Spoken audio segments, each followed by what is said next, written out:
Hello everyone! In this week's video, I'm critiquing my viewers' art. Many of you often ask me for art tips and want me to give feedback on your art, and this video series gives me a chance to do that. I posted on my social media announcing that I was going to be doing this, and there were a lot of submissions. I had so many to go through. Also, I do want to say, as usual, I will not be pointing out every single thing I feel like could be corrected in a picture. Instead, I'm going to focus on only one or two things. And hopefully the advice I give will be helpful to all of you. So let's get started. For this picture, the first thing that stuck out to me was the eye highlights.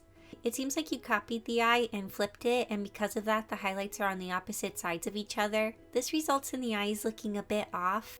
Let's talk a bit about eye highlights and why they form in the eye. So for eyes, highlights are not a part of their anatomy like the iris and the pupil, but we often add them to eyes because it helps them to feel more alive. In life, highlights are the result of light hitting the surface of the eye and the light bouncing back off of it. So highlights basically go on the same side as where the light source is. So in your picture, the highlights being on opposite sides doesn't really make sense. Unless you have a light source on each side that's not hitting the other eye, but this is unlikely. So long story short, don't flip your highlights. This illustration is really pretty. I love the soft lighting, colors, and use of painting texture. One thing I did want to mention is that you may want to consider making your brush strokes follow the forms of the objects. The ones on the dress right here kind of zigzag back and forth, and I feel like they are fighting the form a bit. I'll quickly paint over the dress to kind of illustrate my point. Since the dress is flowing from the hips, I'm going to have my lines flow in the same kind of way. By following the motion of the dress, we can get a better feel for its form and its flow, while still maintaining our brush strokes. Also, I do really like how many colors and strokes you use in your art, but it can be good to ask yourself if you can define a shape more simply or with less colors.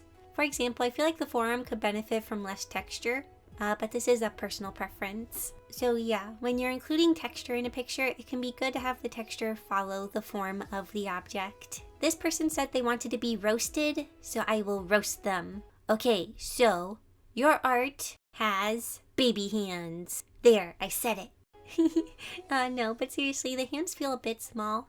I know some anime art styles really exaggerate how small female hands are, but these feel a bit out of place. In life, a lot of times our hands are around as long as our face, or from the chin to around mid-forehead. At least that's what it is for me. When drawing hands, I tend to make them a bit smaller for female characters, and I tend to make them a bit larger for my male characters. So I'm just making the hands a bit larger with the liquefied tool. I'll be using it a lot in this video. So yeah, hand sizes can be stylized a lot, but it can be helpful to check if it feels in proportion to the character. For this picture, I really like the flow that the body has. It has a really great curving motion to it. However, one of the first things that caught my attention is this arm. I feel like because of how it's placed, it breaks the flow and throws off the groove a bit. I'm going to quickly draw in a hand. Sorry, it looks a bit botched, but this is just to get the idea across. I would make the hand kind of follow the flow of the body so that it doesn't disrupt it. I also decided to move the arm in a bit so it doesn't stick out as much. Once again, trying to follow the motion of the body. So now if we follow the flow, I feel like it moves more smoothly instead of just stopping at the arm on the right. So I hope that helps a little. I want to start by saying your art style is really pretty. I love the shading and use of color. The eyes are also super sparkly and shiny. They are really pretty. One thing I noticed is that the irises are very large and we hardly see any of the sclera. I feel like this results in the character looking a bit lifeless, or like their eyes aren't really looking anywhere. Their gaze feels kind of empty. I feel like the eyes may come alive a bit if we were able to see more of the sclera, so I'm quickly painting that in. I'm overall decreasing the size of the iris by painting in more white. I also decided to emphasize the outer edge of the iris a bit, so it's easier to tell what is iris and what is not. This is of course all up to stylization and personal preference. Like I decided to add a darker color in the middle to slightly indicate a pupil, because like I said, I want the character's gaze to look like it's looking at something instead of not being able to read the eyes and their focus. So yeah, it's not a huge change, but I hope it helps maybe a little. Overall, your art's super duper pretty. For this illustration, what stuck out to me was the hair. It seems to be blowing in the wind, but it's all kind of just flowing in a straight line and it makes it feel kind of stiff. As an example, when I draw hair blowing in the wind, there is a shape I try to keep in mind, and it is the shape of the letter S. When I'm drawing hair strands being blown around, almost all of them can be broken down to a letter S-like shape. Using the shape helps the hair feel flowy and free instead of feeling like it is stiff and rigid. So when drawing hair being blown in the wind, try to add some curves to it. Something I noticed with this character is that her anatomy feels a bit out of proportion. Her upper body feels a bit too small for her lower body. If I draw over her torso and her head, we can easily see the length of her upper body. This can be up to stylization, but for general proportions, the legs are the same length as the upper body, and in this case they aren't too far off. Since she is wearing heels, I'll just make the bottom of her heel of her foot line up with the lower line. I also feel like her right hip is sticking out a bit too much, so I'm going to move that in a bit. Next, I feel like her shoulder joints are a bit too small and sloped, so I'll bring them up and move them out just a tish. So here's before and after.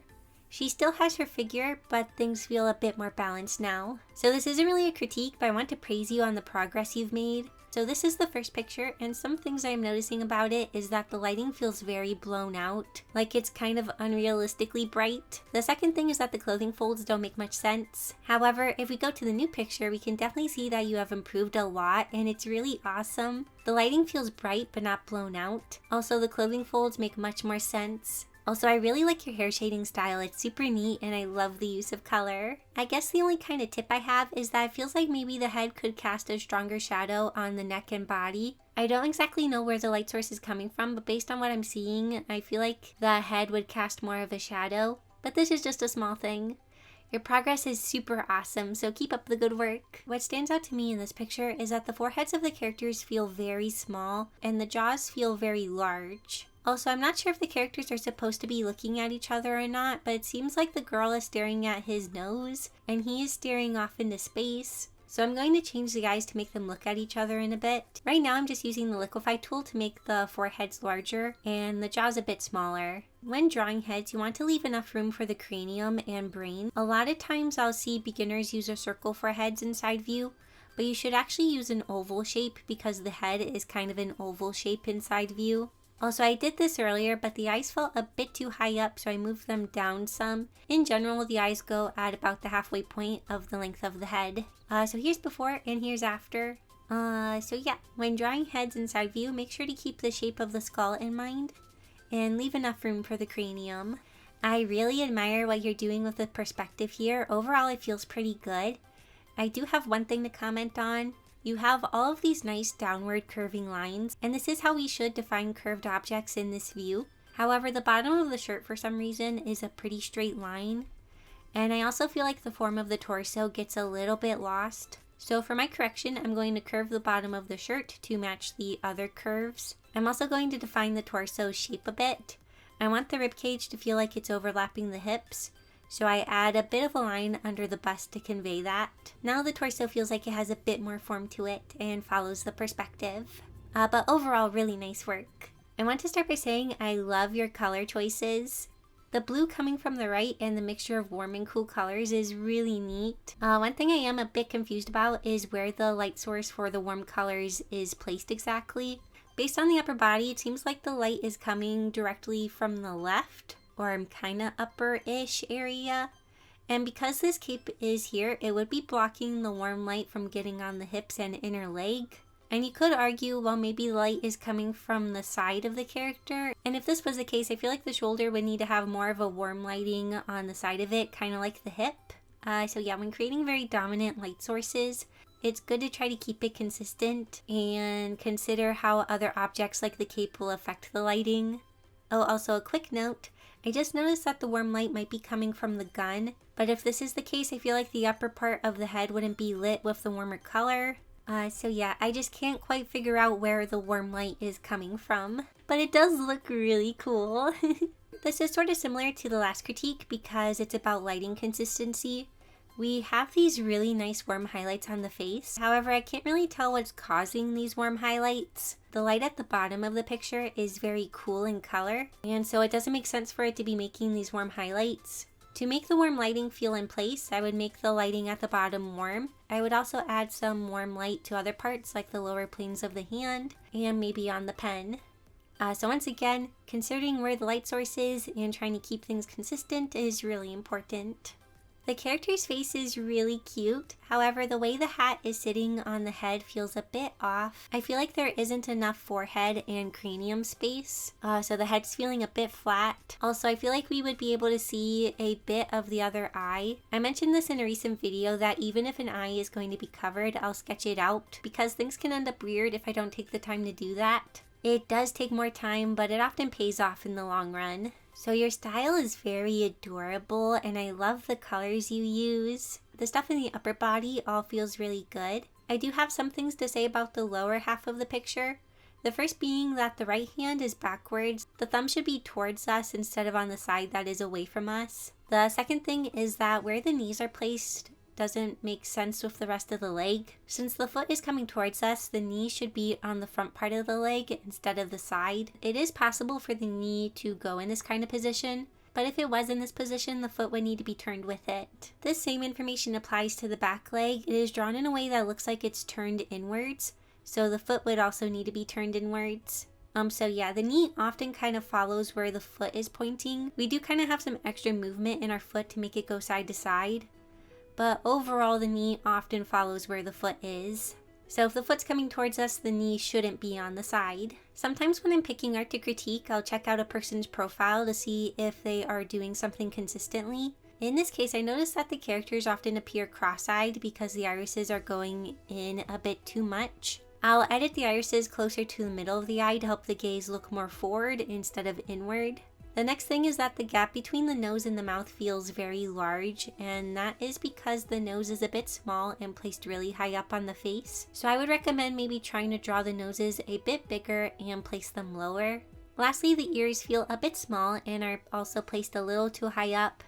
In general, the top of the ears line up with the eyes and the bottom lines up with the nose. However, the nose was higher placed before, so it makes sense that the ears ended up higher on the head as well. So by moving down the nose, I also need to move down the ears. So here's before and after. I didn't majorly change anything, but just slightly shifting the proportions and gaze of the eyes can make a big difference. This picture is so cute. I love your color choices and also your shading, and the face is super pretty. One thing I did want to note on is the hands. They feel like they're lacking a bit of structure. The way the fingers are drawn are very simplified to a straight line and a slightly curved line that come to a point. Simplification is a part of stylization, but in this case I feel like it is a bit out of place. I'm going to really quickly paint in a hand. Sorry, it will be a bit rough again. When I draw hands, I break the fingers up into 3 sections. I tend to define the knuckles a decent amount, but I think this is just because on my own hand the knuckles are pretty prominent. I do find that the hands I draw often look a bit like my own hands, since they are what I look at most often. Also, I'm going to make it so we can see the 4th finger. You had drawn 3 of the fingers, and I think you're kind of hiding the 4th one, or maybe felt like it wouldn't be visible. But I feel like in this case the 4th finger would be visible. Now I'm going to quickly paint in the shading and colors. Once again, sorry it's really rough. I do really like your color choices. I like bright colors, so I'm really vibing with these. Okay, so here's the before and after for the hand. I feel like studying the structure and anatomy of hands could be really helpful and also help them better fit in with the rest of your art. This person requested I critique their art style, line art, and coloring, and I think your art style is adorable. I think it's distinctive and very cute. I really like how you draw noses, and the facial proportions feel very nice. When it comes to line art overall, I think it's good. You have a good balance of neatness, but also it feels a bit free and loose. I have the most to say about the coloring. The coloring choices feel a bit dull and it makes things feel a bit stale. As many of you know, I love super vibrant colors, but I understand that not everyone wants their art to look like a rainbow threw up on it. However, I feel like we can pick different colors that feel a bit more lively while still being on the more desaturated side. So I feel like the main thing is that the colors feel a bit too cool for the skin tone. It needs to be warmed up a bit. I very subtly warmed up the base color of the skin. It's very subtle, so you have to look very closely. I didn't want to stray too far from your color choices, but I am trying to warm things up a bit. I do the same with the shading. I made it a bit warmer and slightly upped the saturation just a little bit. For me, this is still on the more desaturated side, but like I said, I make my colors super saturated. And if you like to work with more desaturated colors, that's totally fine. But we still want things to feel kind of lively. For the highlights, instead of using just white, I use a light yellow to make it feel a bit warmer. Using white for highlights can feel a bit stale at times. Also, I would maybe suggest adding some shading around the eyelids. We often see shadows around them. For the white part of the eye, I noticed you used, well, white, and that makes sense. But to help the white in the eyes feel a bit less jarring, I often use an off-white. I'll apply a white, then lower the opacity and select the off-white and then change the color to that. I know this is a bit convoluted, but it's how I do it. I find I get the best off-white if I do that. So anyways, here is the before. The colors feel very cold in color. And in my version, I warmed them up a little bit and up to the saturation. So I hope that helps. Using slightly more saturated colors and also varying the colors a little bit more will help the coloring come to life a bit. So those are all the critiques for this video. Thank you so much to everyone that submitted their art. I really liked seeing everyone's pictures. And I hope the information I provided was helpful to many of you. If you enjoyed the video, please consider subscribing, turning notifications on, and hitting the thumbs up button. It helps my channel out a lot. And before we end, I want to say a big thank you to my wonderful YouTube members and Patreon patrons. I am so thankful for their support.